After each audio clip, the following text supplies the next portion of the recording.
नहमदुहु नसल्ली अला रसूलिहिल करीम अम्मा बाद फ़अऊज़ु बिल्लाहि मिनश शैतानिर रजीम बिस्मिल्लाहिर रहमानिर रहीम अस्सलामु अलैकुम व रहमतुल्लाहि व बरकातुहू. Now in the previous lessons we have looked at the genitive phrases where we have used so far the noun as it is. That means the noun was visible.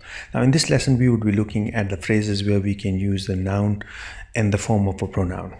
Now in this lesson we would be looking at the pronoun, then we will look at the attached pronoun.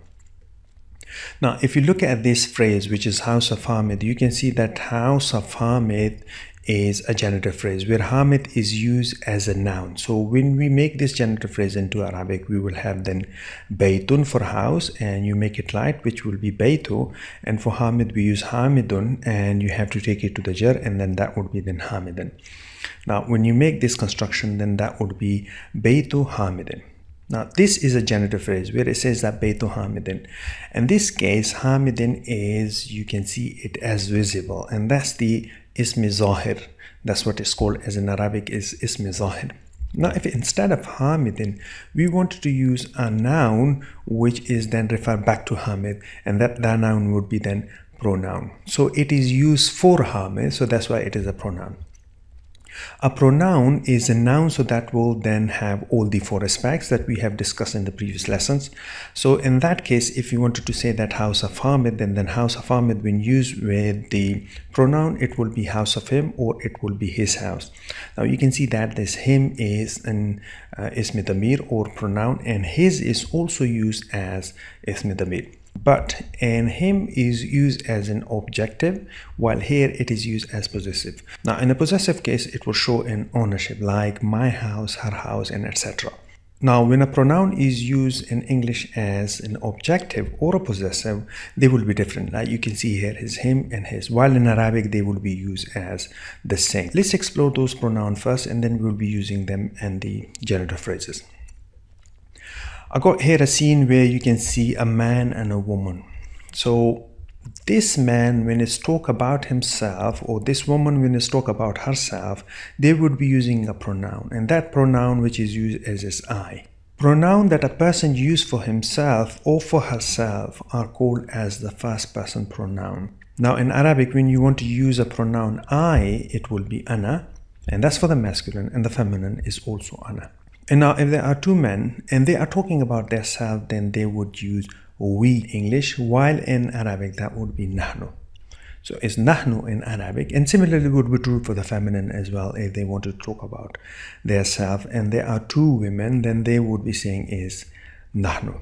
So nahnu and nahnu is common among the masculine and the feminine if they are used as a first person pronoun. If in this scene there are more people, like there are more men, and they use we in English, but that still remains nahnu in Arabic. And similarly, if they wanted to use a feminine pronoun for all, then they would be using nahnu as well. So in Arabic, if you wanted to use it for the feminine, then that would be we all, and we use it then nahnu also. Now in this scene, if you look at it, the second person pronoun that you will be using is you, which is used for both of them as same, but in Arabic that is different. When you talk to somebody who is a man, then you would be using anta, but if you use for a woman, then you would be using it anti.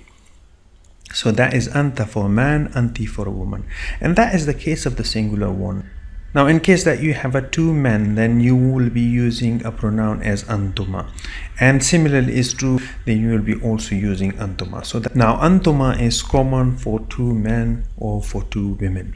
And now in case of that they are more than two people, then that is for a man is then antum, while for female that is then antunna. So we have got antum for all the men and antunna for all the female. And the last one is the third person pronoun. So a third person pronoun is somebody that you are talking about, and that person is not present at the time of conversation. And in English we use he, she, and they for it. And let's see what we use in Arabic. That you want to talk to somebody is anta. In Arabic, that you want to talk about somebody who is not present in the conversation, and that person is then the third person, and the pronoun that you will be using in Arabic is huwa. Now, if you wanted to talk to a woman, which is the second person, you would be using a pronoun as anti, and if that person is not present in the conversation and you are talking about her, then in a singular one, then that would be hiya. If there are two men, then it will be huma. If there are two women, then that will be huma as well. If there are more than two men, then that would be hum, and in case that there are women, then that would be hunna. Now let's bring all the pronoun of the rafa case and put them in a table, and let's understand first the table. On this side you can see that this is the singular one, that's the jewel, and this is the plural.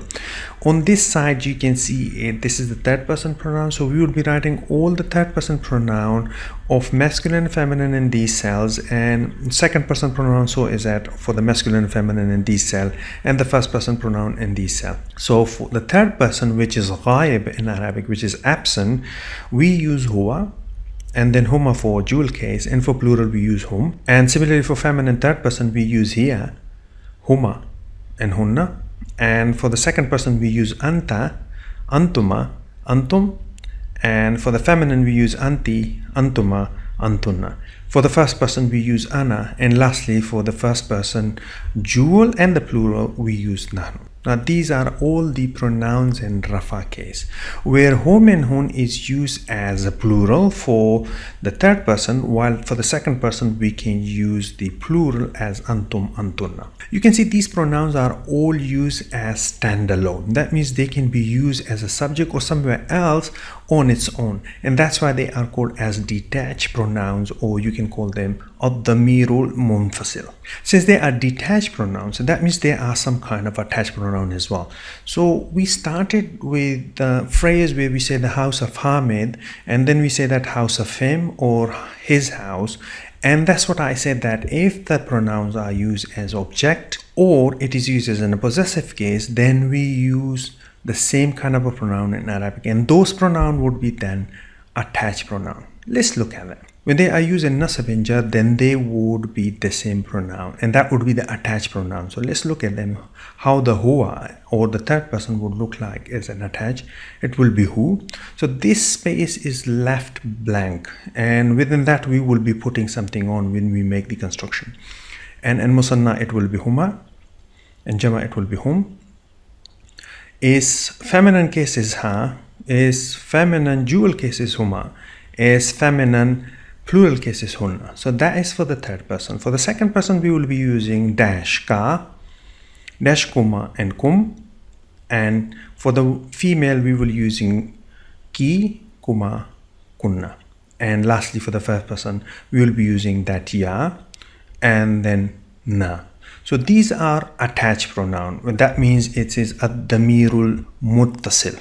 In the jar they would be the same as hu, huma, hum, ha, huma, hunna, and then ka, kuma, kum, and then ki, kuma, kunna, yi, inna. And these pronouns are also called as attached pronoun. That means ad-damirul muttasil. So they are used for nasab and jar is the same. Now that we have understood all the pronouns and the attached form, let's apply them on the Murakkabi Idafi. So here I've got the construction which is said that house of Hamid, and if you see that Hamid is Ism Zahir here, that means it's a visible one. But if instead I wanted to use a pronoun, then I will be using at his house. So for house, which is used as mudaf, I will be using baytun, and when it's light it will be baytu. And for his I will be using the attached pronoun and the jar case, because mudafi ilayh is used as jar, so that's why the pronoun that we will be using it is in jar, and that's why it will be then baytu plus hu. So when you bring it together, then that will be baytuhu. Now the second example for the third person would be then their house, which is the dual case, and for house we use baytun, you make it light, which is baytu, and for their dual case we use attach huma, and that is then baytu huma. And the lastly, when you have the plural case, which is there, and that is the all house, and then that in that case would be baytun, and we use then the attach hum, and that would be then baytuhum. So you have got all the masculine example for it. Let's see the feminine one, which is here house of Aisha. So when we do that construction in Arabic, it will be baytu Aishata. if instead of Aisha we want to use her, then it will be the her house. For house we use baytun, and if you make it light it will be baytu, and for her we use ha. So that is then attach ha, so it will be then baytuha, that means her house. The dual form of it will be their house, and that would be then for feminine one, and baytun, and if we make it light it will be baytu. Now if we look for the attached pronoun of there, then that will be the huma. Construction would be baytuhuma. And lastly, for the plural it will be their house, and for house we use baytun, and when you make it light it will be baytu. For there as a whole, in the attached table we can find that hunna, and then that would be baytuhunna. So you can see that difference. It is baytuha for singular one, baytuhuma for dual case, and baytuhunna for all case. Now let's take the example from second person masculine, and here you have got the your house. For house we use again baytun, and make it light it will be baytu, and for you we use ka. So that is an attached ka, and the construction would be then baytuka. And secondly, that would be then your house, which is the dual case. For her house we use baytun, and then that would be baytu as a line. Then you bring the attached pronoun, which is kuma, and then that would be baytukuma. Now let's bring the plural case, which is your house. So for house we use baytun, and make it light it will be baytu, and the attached pronoun would be kum, so that would be then baytukum. Now let's look at the feminine example of it. So it will be then your house. House is baytun, and baytu is the light mudaf, and then ki is the one for your, which is the feminine case. Then it will be baytuki. And for the dual case we use your house. For house we use baytun, make it light it will be baytu. For you we use kuma, and that would be then baytukuma. And when your house is used for more women, then for house we use baytun, and make it light it will be baytu. For you we use then kunna, so then it will be baytukun. Now you can see all this construction which says that baytuki, baytukuma, baytukunna. So that's for the singular, that's for the dual, and that's for the plural feminine. Now let's look at the first person pronoun, and there we can say that it will be my house. So this would be used for feminine and the masculine together. So my house, when I say house, then it will be baytun, it will be baytu when it's light. And for my, we use attached pronoun, and that is ye. So when you bring it together, that would be then baytuyi. Now here we have got a problem now, and the problem is that we cannot say it fluently, and that is baytuyi. So what will happen that this ya, if you remember that in the first few lessons, we said that the ya, and there is a vibration which is corresponding to it, and the corresponding vibration to ya is the kasra. So whenever some noun finishes with the ya, then it will always require a kasra vibration before it, but there it is a dhamma vibration before it, so it will then change to kasra, and then it will become baiti, and now it's fluent. So when we want to say my house, we will not say that baytui, we will say that baiti. Now whenever we want to use the first person pronoun in the singular form, then we will be changing the vibration before it to kasra. So now in case of the dual and the plural, we use the same. So it will be our house. For house we use baytun, and make it light it will be baytu. And for the our is an attached pronoun, which is na, and then when you bring it together, that will be baytuna. Now in this lesson we have used the attached pronoun. We have used the attached pronoun because our construction requires that the pronoun should be used in the jar case, and since the jar case is used, that's why we have used the attached pronoun. Now here in this lesson you have seen that the first person singular pronoun has changed the vibration. Now in the next lesson we will be looking at that how the vibration would be changed when we use the third person pronoun. So I will see you there. Sadaqallahu al-Azim.